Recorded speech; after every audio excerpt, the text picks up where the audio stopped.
Les amis, vidéo très importante aujourd'hui. Écoute-la bien jusqu'à la fin. Tu vas comprendre pourquoi finalement gagner de l'argent aujourd'hui. Quand je parle de gagner de l'argent, je te parle d'euros, de dollars, de livres sterling, de roupies indonésiennes. Tout ce que tu veux ne sert strictement à rien. Reste bien jusqu'à la fin. Tu vas voir que finalement les devises que tu as dans tes poches ou sur tes comptes en banque ne valent rien du tout. Donc avant qu'on commence cette vidéo, n'hésite pas à t'abonner à la chaîne YouTube. Lis également bien la barre de description puisque tu pourras notamment récupérer gratuitement un exemplaire papier de mon livre que je t'envoie chez toi. Des bancs de la fac à l'indépendance financière dans lequel je t'explique comment je suis devenu indépendant financièrement à 23 ans, avec toutes mes histoires, mes réussites, mais aussi mes galères. Donc voilà, on va commencer cette vidéo puisqu'aujourd'hui, devine combien de milliards dorment sur les comptes français. Enfin, quelle est l'épargne des Français? Je pense que chaque année, elle bat un nouveau record. Quand on regarde un petit peu les statistiques d'année en année, ça monte. Actuellement, 1100 milliards dorment sur le compte des Français. Je trouve ça juste énorme puisque c'est beaucoup d'argent qui, s'il était investi et s'il circulait dans de vrais actifs, dans l'économie réelle, eh bien, ça pourrait créer énormément de richesse et de croissance, aussi bien pour la France que pour les Français. Et en fait, ce qui se passe, c'est qu'aujourd'hui, on a un gros problème. C'est que nos devises, elles ne sont plus baquées sur quoi que ce soit. Alors, qu'est-ce que je veux dire par devises? Les devises, ce sont les euros, les dollars. Et qu'est-ce que je veux dire baquées à quoi que ce soit? En fait, il faut savoir que jusqu'en 1971, en fait, nos devises, notamment le dollar, étaient baquées à un actif réel, concret, qui était l'or. C'est-à-dire que pour, par exemple, je vais faire très simple dans ma démonstration, c'est-à-dire $1, il y avait une quantité équivalente d'or. Donc, ça veut dire que le dollar valait quelque chose. Il y avait vraiment une vraie quantité d'or en coffre derrière. Le problème, c'est qu'en 1971, ont été signés la fin des accords de Bretton Woods par le président Nixon qui a fait en sorte que plus aucun actif tel que l'or n'était baqué au dollar. C'est-à-dire qu'à partir de ce jour-là, ça a été open bar les gars, on peut imprimer des dollars à foison puisque vu qu'il n'y a plus d'actifs derrière tel que l'or qui vient protéger le dollar, en fait si on imprime plein de dollars, eh bien c'est bon, on peut créer plein de richesses, on peut créer plein d'argent et boum, l'économie va bien se passer. Oui et non. Donc c'est très compliqué l'économie, donc on va faire très simple dans cette vidéo-là.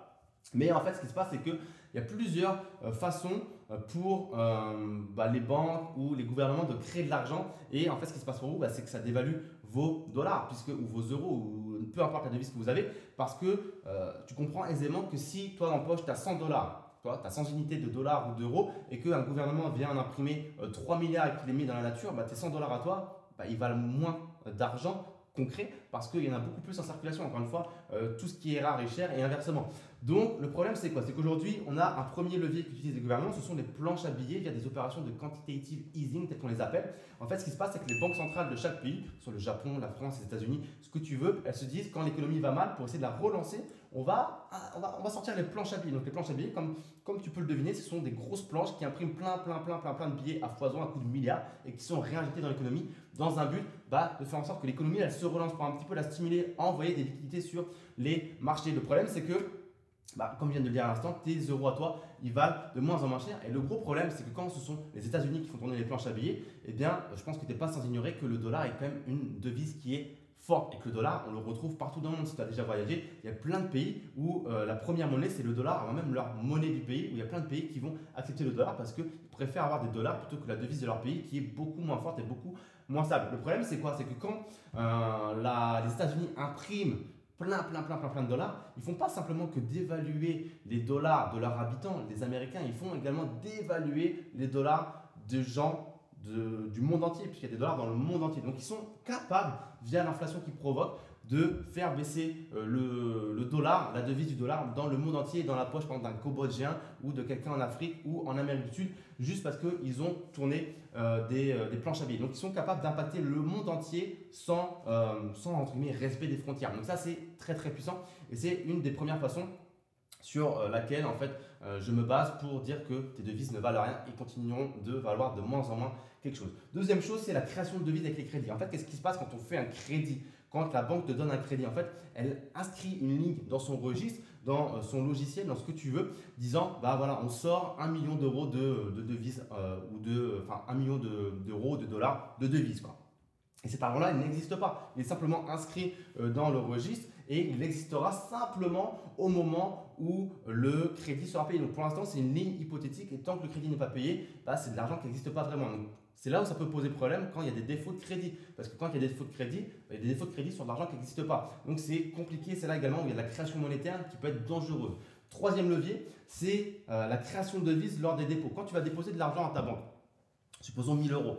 La banque, est-ce qu'elle garde les 1000 euros dans les coffres? Non, la banque, elle va en sortir, pour l'exemple, on va dire 90%. Elle va s'en garder 10% en stock et elle va en prêter 90% de ce que tu viens de déposer. Le problème, c'est quoi? C'est que si tu as déposé 1000 euros, elle en ressort 900 euros la banque à quelqu'un, elle fait un prêt, toi. Mais que cette autre personne, ces 900 euros, elle les redépose sur un autre compte en banque. Donc la banque qui reçoit ces 900 euros, elle va en garder 10%, donc 90, elle va en reprêter 810. Tu vois un petit peu la boucle infernale que ça peut créer et encore une fois une création de devises infinie potentiellement s'il y a trop de dépôts et de prêts comme ça qui sont faits par les banques sur le faible pourcentage qu'elles se gardent dans les coffres. Et donc ça, c'est un gros problème parce que ça peut créer des boucles infinies et des créations monétaires de devises infinies également. Donc c'est pour ça que dans cette vidéo, je veux vraiment en fait te sensibiliser sur la grosse différence qu'il existe entre les devises et l'argent, le vrai argent, la vraie richesse. Les devises, tu l'as compris, c'est un moyen d'échange. Ce sont les euros, ce sont les dollars, c'est quelque chose qui te permet d'acheter quelque chose, c'est un moyen d'échange. L'argent, la vraie richesse, c'est quelque chose qui a de la vraie valeur. C'est quoi? C'est de l'immobilier, c'est des matières premières, de l'or, de l'argent. Ça va être par exemple des crypto-monnaies, encore une fois avec des pincettes, parce que pour beaucoup, c'est pas vraiment de la vraie richesse. C'est un petit peu l'exception. Bref, je pense que tu as compris. Ce sont vraiment des choses qui ont de la valeur. Quelque chose qui vaut vraiment quelque chose. Bien que, encore une fois, quand quelque chose vaut quelque chose, ça vaut quelque chose parce que les gens sont d'accord pour dire que ça vaut quelque chose. Tu vois ce que je veux dire? Il y a une sorte de consensus naturel qui se met en place autour d'une classe d'actifs qui fait que ça vaut ça parce qu'il y a l'offre et la demande, il y a le marché, il y a tout un ensemble qui fait qu'on dit que ça vaut quelque chose. Mais si demain les gens disent bah, ça ne vaut plus rien, ça peut ne plus rien valoir, en tout cas valoir beaucoup moins. Donc encore, c'est compliqué, c'est un peu des cours d'économie, on va faire très simple dans cette vidéo. Mais c'est l'idée.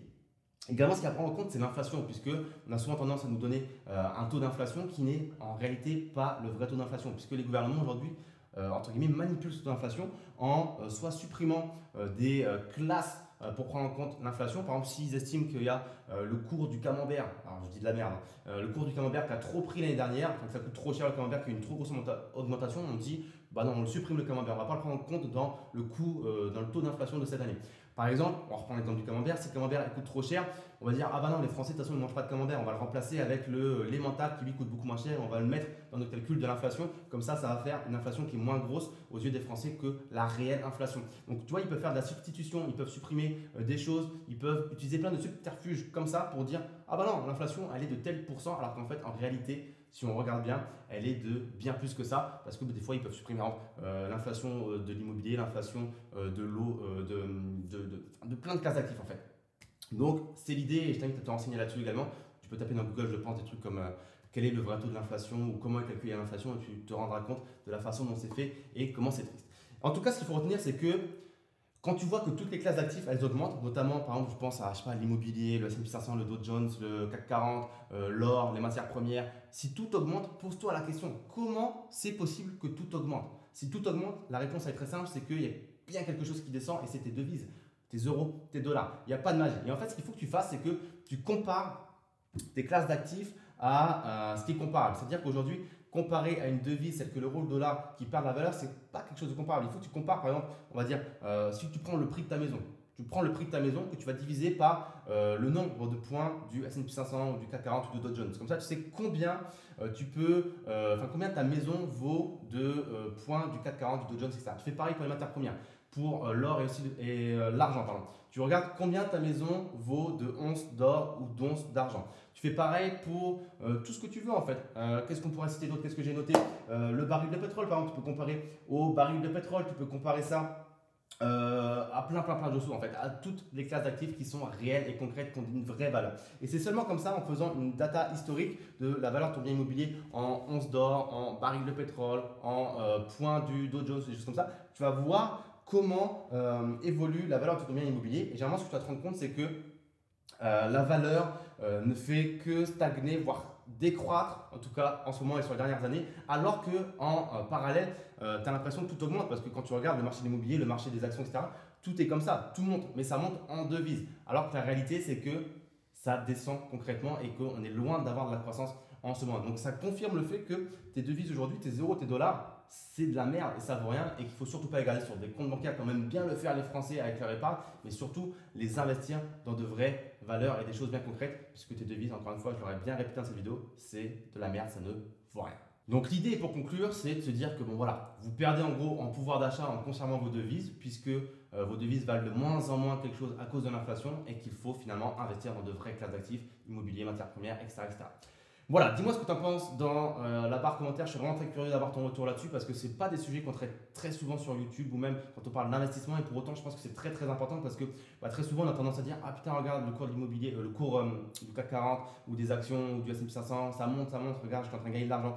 Ou regarde l'immobilier, ça monte, je suis en train de gagner de l'argent. Oui, tu gagnes de l'argent, tu gagnes des devises, mais tes devises, il faut vraiment savoir ce qu'elles valent finalement. Si tu gagnes 1 million d'euros mais que tes devises, ça vaut rien, pardon. C'est comme si tu étais encore pauvre. C'est comme au Zimbabwe, je crois, où tu as des billets de 1 trillion, je ne sais plus combien. Ouais, c'est stylé, hein, tu as 1 trillion dans ta poche, mais si ça vaut rien, tu peux rien acheter avec, tu peux même pas acheter une baguette, c'est pourri. Donc il faut faire très attention à ça et c'est clairement un très gros risque aujourd'hui pour toi d'avoir trop de devises. Donc dis-moi ce que tu en penses dans les commentaires. Est-ce que tu avais déjà entendu parler de ça? Est-ce que ça te surprend? Est-ce que ça te fait peur? Dis-moi ce que tu en penses. Est-ce que tu investis? Est-ce que tu n'investis pas? Pourquoi tu n'investis pas? Et n'hésite pas non plus à t'abonner à la chaîne YouTube, comme ça tu recevras en avant-première toutes les prochaines vidéos. Lis bien la description, comme ça tu pourras retrouver tout un tas d'informations pour que tu puisses commencer à investir et à te protéger de l'inflation et de ces devises qui sont créées en masse. J'espère te retrouver dans une prochaine vidéo et je te dis à très vite. Ciao, ciao.